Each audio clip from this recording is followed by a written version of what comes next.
Salam alaikum, aujourd'hui je vous propose la recette de pain fougasse. J'aime beaucoup manger et préparer le pain sous toutes ses formes. En voici une recette délicieuse qui peut être farcie soit d'olives comme dans cette recette, sinon aux oignons caramélisés ou tomates séchées. Bismillah, on commence par préparer le pouliche ou pré-ferment en rajoutant la levure sèche active à l'eau tiède.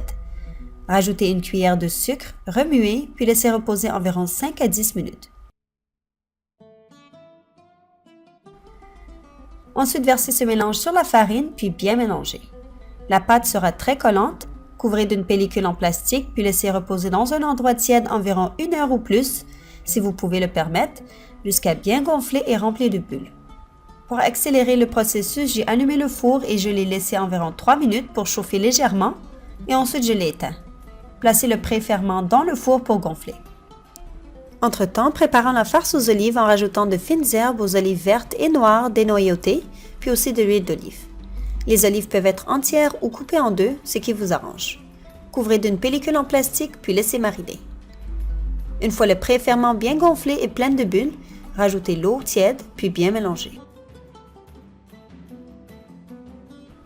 Cette recette demande un peu de temps d'attente, mais le résultat en vaut le coup. Comme toujours, le lien de la recette écrite se trouve en barre d'infos sous la vidéo. Rajoutez l'eau tiède puis bien mélanger. Le mélange sera liquide. Laissez de côté quelques minutes.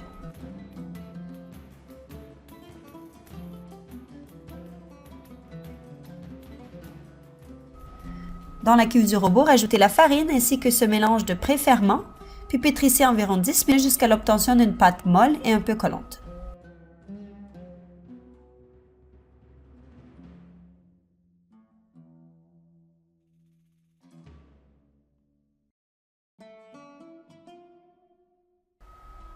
Rajoutez les olives marinées puis pétrissez encore quelques minutes afin d'avoir une pâte homogène. Au début, vous allez remarquer que les olives ne semblent pas s'incorporer à la pâte, mais au fur et à mesure du pétrissage, elles se collent à la pâte.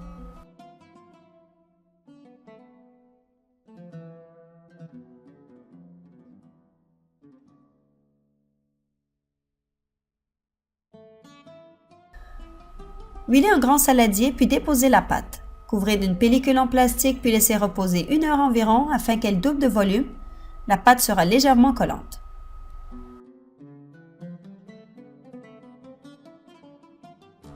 Dégazez la pâte puis bien fariner le plan de travail.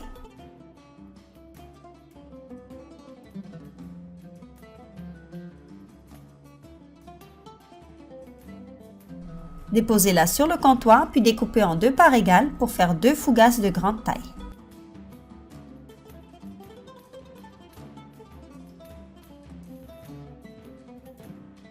La forme de la fougasse est un peu rectangulaire, donc utilisez un rouleau pour étaler la pâte un peu plus finement, mais pas trop sinon le pain sera dur après cuisson.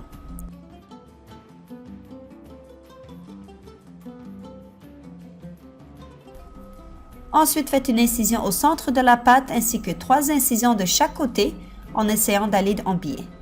Si vous n'avez pas de coupe-pâte, utilisez un couteau tranchant. Je vous suggère de déposer la pâte sur la plaque à ce moment-ci avant de l'étirer, sinon il risque de se déformer.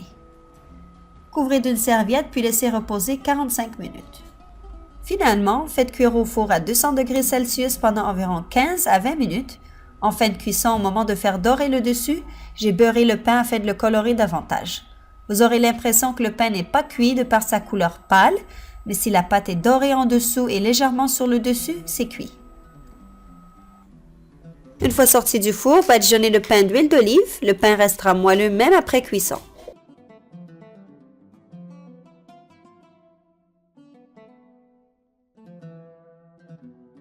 Si vous aimez les pains savoureux et moelleux, voici la recette à préparer. J'espère qu'elle vous a plu. N'oubliez pas d'aimer la recette, puis aussi de vous abonner à la chaîne pour en être informé de toutes nouvelles recettes publiées. Je vous dis bon appétit et à très bientôt, Inch'Allah.